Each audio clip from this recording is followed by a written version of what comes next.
welcome to Good Games Spawn Point, the show for younger gamers by gamers. I'm Hex. And I'm Bajo. And I am Darren. Welcome back, Hex. Welcome back. Thank you so much. I had such a great time on my trip to E3. I got to have a look at all the next generation of consoles, play heaps of games. Get excited, because I'm going to reveal all in today's show.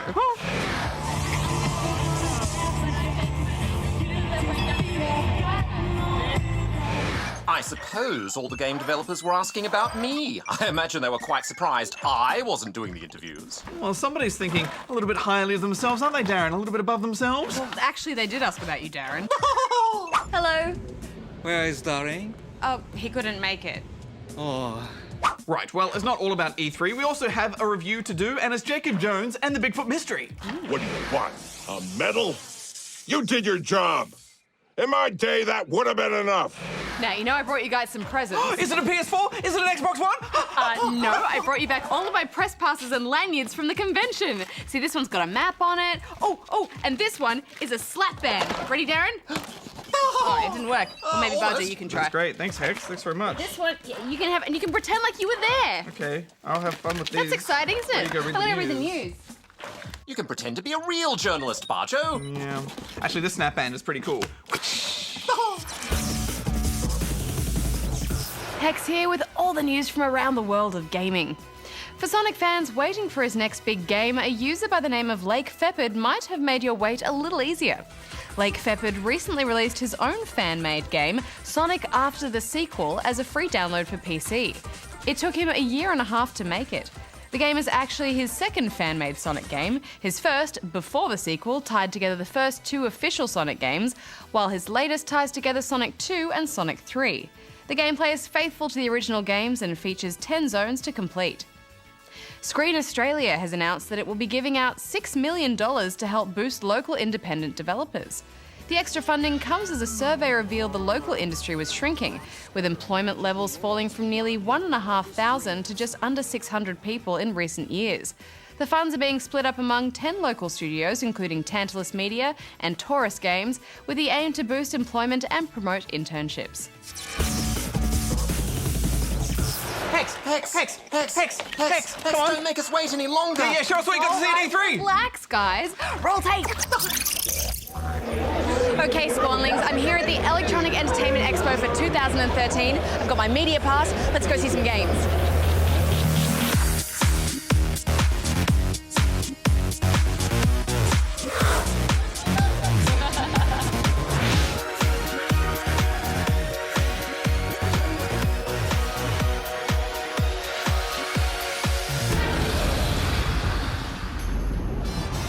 Getting special access. I'm allowed to sit in the car. No one else is, so I'm going to do it really quickly. Oh my gosh. Oh my gosh. Hi, thanks for joining us on the show. Thank you. Where's Darren? Oh, I'm so sorry. He couldn't actually make it. All right, that's fine. Sims are a little trickier for newcomers. How do you endeavour to find balance between making games accessible to people who are interested in looking at Sims to catering to the hardcore market? Absolutely. We've always had a philosophy of one-button driving. So for the past few games, we have assists that we apply on top of our physics engine. So we'll do things like we have a driving line that you can follow.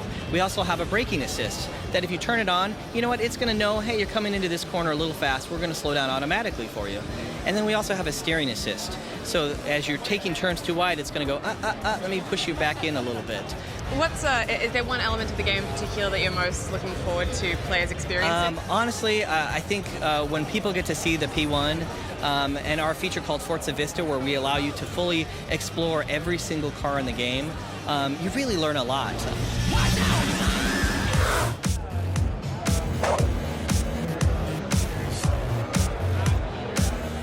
We've arrived here at Disney, so I might just take this baby for a spin. Go! I think it's busted. Nice.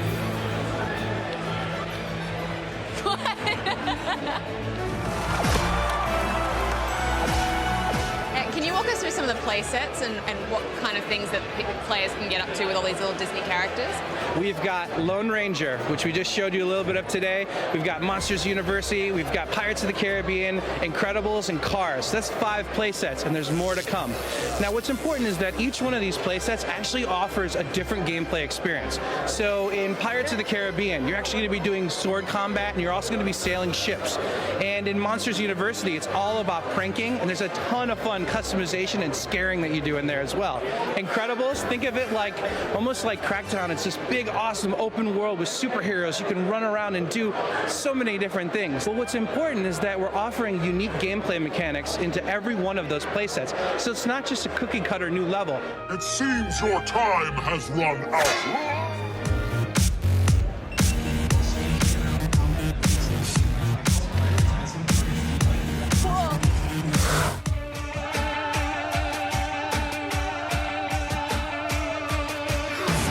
Project Spark, it's a creative application that we've come together to allow people of any age and any technological know-how the ability to create, with the hopes that we open up the barriers, take down the walls of creative applications so people can come in and tell stories and make games and just maybe make a nice looking level that they just are really proud of and share to their friends or their family. As art director, I really love our style. And I love the beauty of our game. And so I really want people to be able to sit down and quickly and easily make something they're proud of. So you can sit down, you can make something, you hit that play button, you're in the game, and you feel really good about what you've made. And the next thing you want to do is send it out there. You want to share it, you want to send it out to the community and name it and tell people where to find it, because you just feel good about what you've done. And I think that alone is what I want people to experience.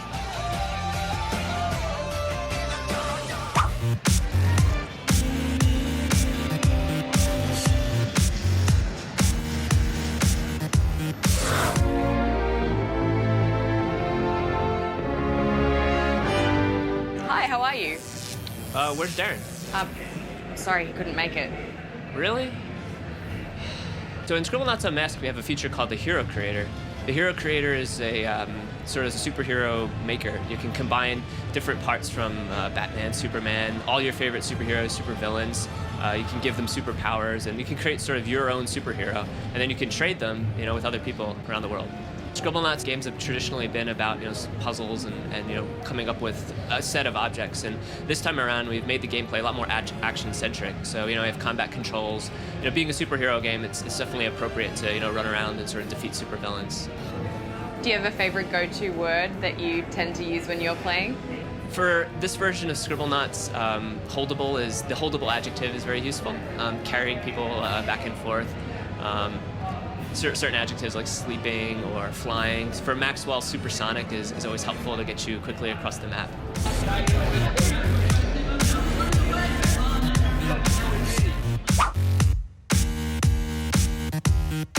Hi, Guha. Let's talk about Skylanders. Okay, well, where's Darren? Darren, you know what? He actually couldn't make it, but I'm here. Oh, I was really hoping to meet Darren. Okay, well, why don't you tell us what's new with Skylanders? Sure. Iron Jaw Gulch is somewhere to the west. East. Either way, we're heading in the wrong direction. Probably. You know what? It'll be fun. Skylanders Swap Force, we have an all-new adventure to play, and we're going to take you to the Cloudbreak Islands. And this is a magical place with a magical volcano. The volcano erupts every 100 years to replenish the magic in the Skylands. And there's a brave group of Skylanders responsible for defending the Cloudbreak Islands, as well as the volcano. And in an epic battle, they got blasted apart, caught up in the eruption. And they got these brand new powers and became the Swap Force. They were able to swap their top and bottom halves, where the top part determines how you fight, and the bottom part determines how you move. And all of your characters, all of your Skylanders in the past games will work and are bigger and better than ever. All of your Skylanders, the new ones as well as the old ones, can jump. The giants look big and powerful and are totally awesome. Really, the point of mixing and matching is to find the right combination for your playstyle and also for the tactical situation. My favorite thing about the game is I can make the game fit for me. I can pick the character that I want and play the way I want as well. And I really like it that I can bring my entire collection forward as well. I feel like he has better hair than me.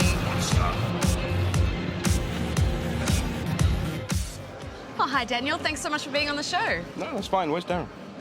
Oh, Darren actually couldn't make it, so do you mind if I ask you some questions? Okay.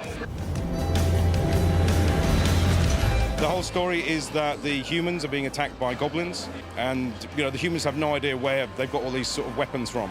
So Knack is a robot that's created by our doctor character, and he joins an expedition with some other human characters, basically to find out, how the goblins got hold of all these weapons and try and put an end to the conflict. You can bash down buildings or walls depending on, what size of Knack that you are. And in some of those, you'll find treasure chests, okay? Now, in the treasure chest, you're going to get a random object. Now, that object could be, there's all these collections, so you can collect parts of gadgets that will help you on your quest, but you can also collect things that will let you unlock new versions of Knack. Like we have a vampire Knack, we have a sunstone Knack, and some other versions as well. And you can use those for when you play through the game again. Now, the thing is, you get a random object, but when you open that chest, if your friends have already opened that chest before, you can get what object they picked up. So the more friends you have playing, the more objects you get to choose from.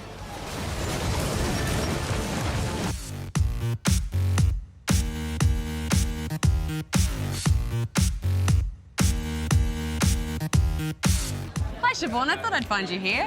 Where's Darren? Everyone's asking this. He couldn't come. He's going to stay home and host the show. Can I ask you some questions? Yeah, I guess so. All right, well, let's talk about Tearaway. Okay, let's do that. Tearaway is at its heart an adventure game, and it's basically the story of a little messenger, and the messenger's name is Iota, if you want to choose the boy messenger, or Atoir, who is our lady messenger. And the game begins with them sort of trying to come out of the game world and deliver a message directly to the player, but it just doesn't work. It fails. And so the player and Atoir or Iota fall back in the world together, and this sort of whole relationship between you, the player, and Atoir or Iota develops at that point. So you, as the outside force, can do things like there are certain areas where you're able to actually stick your fingers using the back touch actually into the game world. It actually feels really intuitive and good. You also can use the back touch to drum. So there's a lot of areas where we use sort of a drumming mechanic. We also use the microphones. There's some challenges where you need to record some voice. And also your breath sort of breathes in like particles and confetti into the world. By the time you've actually set all of that up and you've done it, it's a really good...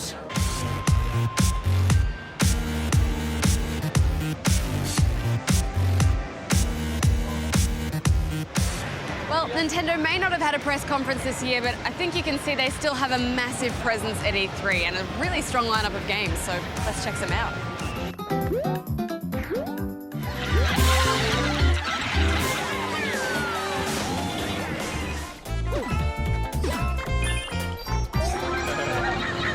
This is the shared item down here, so basically if anybody wants to use one of those items in reserve, then they can use that at any time. So now we've actually got 4 cat suits in reserve, so if we do lose that item, then any one of us at any time can kind of use that. I guess just having the different control styles for each of the characters makes it a little bit more dynamic rather than the sort of new Super Mario Brothers U or Wii where all the characters control exactly the same. So yeah. It's going to be a little bit different. People will be fighting for whoever they like the best, but each one's got their advantages and disadvantages.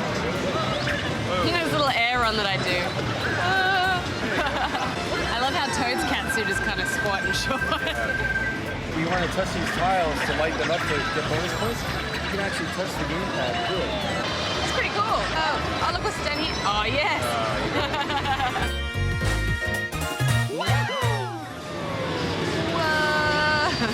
So this is one of the new features called anti-gravity. Mechanics are a little bit different as well, a little bit like the hovercraft mechanics in Diddy Kong Racing back in the day. Damn those banana peels, somebody left those in a clever spot. I'll give you a quick go on the gyro sensor there. So same buttons, but you want to turn like a steering wheel. Sure, okay. I'm driving on the walls. Whoa! Who came first? Who came first? I came first.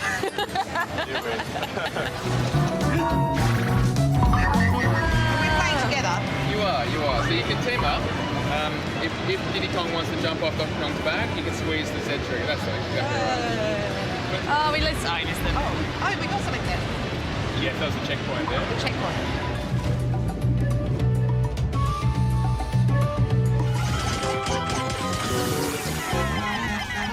You can't get up that ledge. Yeah. So what we can do is we can press the C button up here to switch between Pikmin and Captain. So if we switch to Captain and then throw the Captain up here, then he'll actually pluck out that Pikmin pull them all for you. out. So Okay. there's 3 and you can get her as well. Wind Waker in HD. It's pretty awesome.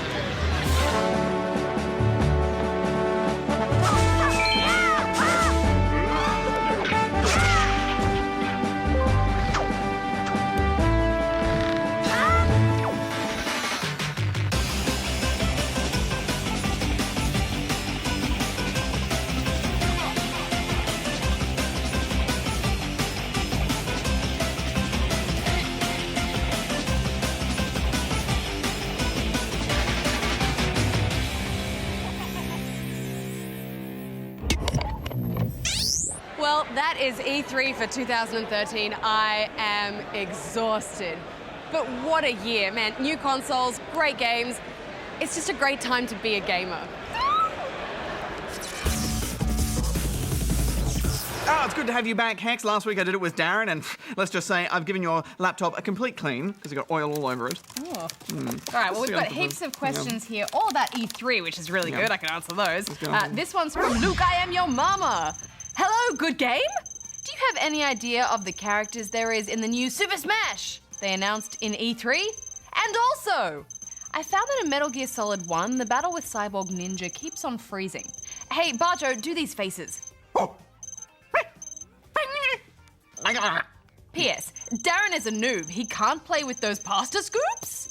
Well, we don't have a full lineup of characters yet, but we do know that the standard characters you'd expect will be returning. So Mario, Donkey Kong, Link, Pikachu, Kirby, Fox, they'll all be there. Yes, and so far they have announced 3 new characters. Mega Man, the villager from Animal Crossing, and the Wii Fit trainer. I don't know how I feel about that last one, to be honest, Hex, but then I haven't played much Wii Fit in my time. Yeah, it's a slightly weird inclusion. But anyway, I'm sure we'll be finding out more about the exact details of the roster once we get closer to the game's release next year. Anyway, let's move on to this one from That's a Very Nice Everything You Have There. It would be a shame if something were to happen to it in Walkerville, South Australia. Boom! Yay! The thing got your attention. Anyway, I have 5 questions. 1. Who is Chell in Portal 2? 2. What is kept inside a companion cube? 3. Is it true that Valve just learned how to count to 3? 4. If it is, will there be a Portal 3? Part of question 4. 5. Can you make these faces?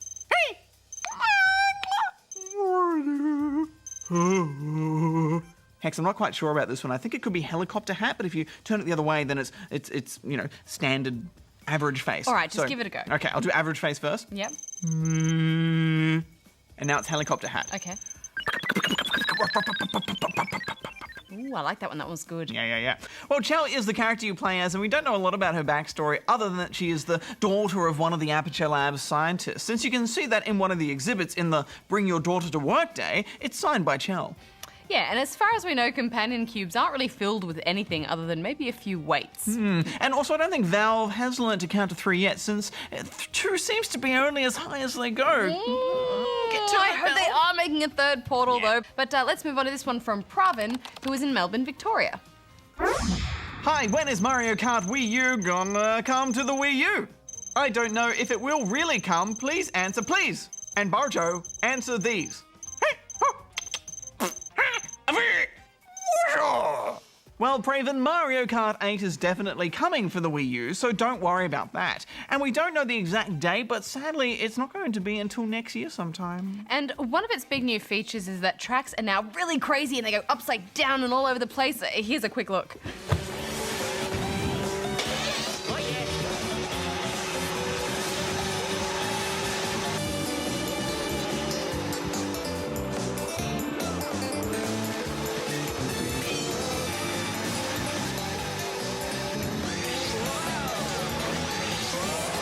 All right, well, let's move on to this one now from Tiana, who is in outer space, which is in Sawtell, in New South Wales. Hi, good game. I was wondering if you know what that game is where you start by standing on a ladder and you have to press the letters on that, on rocks on your keyboard to climb up and try not to fall or drown in the water. Thanks. P.S. Hex is the best. Darren is a big giant noob, and Bajo is cool. Toad's cool. Well, Tiana, I'm pretty sure the game you're thinking of is GIRP, spelled G-I-R-P. It's a free browser game, so just do an internet search and you should find it quite easily. Oh, that game is so hard. Yeah. Anyway, moving right along, this one who is from Lockie, who plays Minecraft, not in French, but American Perth. Hi Gigi, is Minecraft coming out on 3DS or PS3? And Darren, can you tell the story of Herobrine, please? And can you make these noises? P.S. What you did to Giggle Hoot was funny, but you should say sorry to them. Thanks! Well, Lockie, the only new version of Minecraft that's been announced is for the Xbox One, and there's nothing to report on a PS3 or PS4 version at the moment. And Notch did say a while back that it was exclusive to Xbox on console, so I wouldn't hold your breath. But exclusive games are often only exclusive for a certain period of time, so fingers crossed it finds its way onto PS3 or PS4 at some point, but probably not for a little while. As for the 3DS, again, if it's coming, it won't be anytime soon, if at all. All right, well, I'm sure Darren would happily tell the Herobrine story, so let me just give him a call. Hex, what's his number again? That's 1. Oh, sorry. Wrong number. Transferring broadcast now. What? Prepare for spooky stories. Now listen close, my dear sportlings, but beware, for this is a tale that could haunt your very dreams. Once upon a time, a player was happily exploring the overworld on what seemed like a normal Minecraft day. His computer could only handle the tiny render distance, so the fog was thick and heavy. Ooh! Soon he spotted what at first he thought was a cow in the distance. But as he approached, he saw it wasn't a cow, but was in fact another player staring back at him through the fog with hollow, empty eyes. Who was this strange man, he wondered. He checked to see if somehow he was in multiplayer, but no. Soon he noticed some rather strange things. Long tunnels appeared in the world, made precisely 2 blocks high and 2 blocks wide. Small but perfect pyramids of sand seemed to appear in the oceans. And whole groves of trees were found with no leaves on them. Wondering if he was the only one to experience this strange man and his constructs, he posted on the official Minecraft forums, asking if anyone else had seen him. His post was almost immediately deleted. Then a private message appeared from a user named Herobrine, which said only one word: stop. Soon other users started to contact him and say that they too had been visited by this Herobrine, and after a small amount of investigating, they found that Herobrine was the regular username of a Swedish gamer. But it wasn't just any Swedish gamer. It was apparently the creator of Minecraft's brother. The player personally emailed the creator, Notch, to ask if he had a brother. Notch replied saying simply, "I did, but he is no longer with us." Spooky story concluded. Back to you, Bajo and X. Hex, that was pretty scary. Yeah, it was pretty scary. What's that? That's your my laptop. Oh, what's that? What's that? Look, just calm down. We have to remember it's not a real story. It's Pikachu. Okay? I thought it was a scary Didn't ghost. actually happen. Okay. All right, well, if you've got a question you'd like to ask us, then send it in here. Oh, that's just the address. Back to the studio. Back to the studio. What's that? Oh, text. Darren, I'm gonna have trouble sleeping tonight. Yeah, Darren, I'm never going to sleep again. Thanks very much. Right. Well, guys, one thing I love about the rise of touchscreen gaming is the resurgence of the point-and-click adventure. And the latest gem is Jacob Jones and the Bigfoot Mystery, Episode 1. Well, darling, I guess this is where we say goodbye. Are you guys really sure about this? Don't worry, son. You'll have a wonderful time. I'll bet there are kids who die to be in your shoes. Now, summer camps are more of an American thing, but essentially what happens is, during the school holidays, groups of kids are sent away on camp holidays. They get to do things like canoeing and bushwalking and stuff like that. And in this game, that's exactly what happens to Jacob when his parents drop him off at Camp Eaglefeather. At the camp, you'll get to meet some pretty colourful characters. There's Idle Hans, the caretaker who wants to adopt a tiger to solve his gopher problem. And Mr. Grimmel, the phys ed instructor with serious anger management issues. Go in there without permission, and I'll make sure your life isn't worth the price of a popsicle to a penguin. Yeah, that guy needs to chill out. Naturally, you'll be spending most of your time with the other kids at the camp, and these guys gave me the biggest laughs. I think someone might have a crush on you. And by think, I mean am sure. By might have, I mean definitely has. And by someone, I mean Candice. Yes, the quality of the writing is great. I never found myself bored during conversations, which is a good thing because they take up a lot of the game. Almost everyone you chat to has a problem that they want you to solve, which is a cue for the next minigame. Guys, how did you find these puzzles? I like the variety. You'll be doing totally different things, from practical jobs like rolling a log off the road without squashing the endangered birds, to abstract brain teasers like illustrating ghost stories involving farmers watching out for were-sheep. While I enjoyed the puzzle gameplay, I didn't think they made a lot of sense. Take this one, where Jacob has to rearrange puzzle pieces to get his backpack out of the car boot. The challenge comes from figuring out how to juggle pieces between the boot and an even smaller area you can move them to. When you're taking bags out of the boot, since when is the area outside of the boot smaller? Well, Darren, what if they were parked on the very peak of a mountaintop? Then there wouldn't be any room outside the car. Yeah, or if someone had parked you in bumper to bumper, no space then. Yeah. Well, my favourite puzzles are the ones where you're really competing to satisfy a lot of different needs. Like slicing up this pizza for your fussy friends so one only gets anchovies and the other gets vegetarian. Anchovies? Yuck! I did find some of the puzzles surprisingly tricky. So it's a good thing I could phone a friend for hints whenever I was stuck. They give you some helpful clues to narrow the solutions down, but they always stop short of giving you the entire answer. And I think that's the right way to balance it. Affirmative. However, calling on these friends requires phone credit. But to top up your phone credit, you need to collect soft drink cans that are hidden around the levels. Well, while I had a lot of fun with Jacob Jones, I couldn't help but wishing there was just a little bit more depth to the gameplay. Maybe some free-roaming exploration. That would have made a big difference. The personality of the characters and the look of the camp are both charming, so I really would have enjoyed digging deeper into this world. Instead, this follows a pretty straightforward path from A to B. And it does end on a cliffhanger too, so it doesn't feel like it has a conclusion. And that's because this is an episodic game, so there are more to come. And I am excited to play the next one, so I'm going to give this 8 out of 10 rubber chickens. I liked it a lot, Hex. Yeah, I'm looking forward to seeing what adventures Jacob Jones gets up to, so I'm giving it 7.5.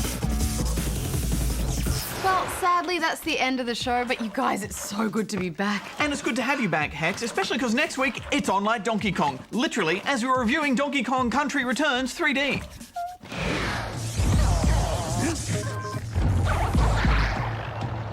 Did you know that Nintendo has trademarked the actual phrase, "It's on like Donkey Kong"? It is now their legal property. Hang on a sec, Darren. Does that mean I now owe Nintendo money because I just said it? Affirmative. Just give the money to me and I'll pass it on for you. Oh, that's very kind of you. Thanks, Darren. Okay, I'll go find my wallet.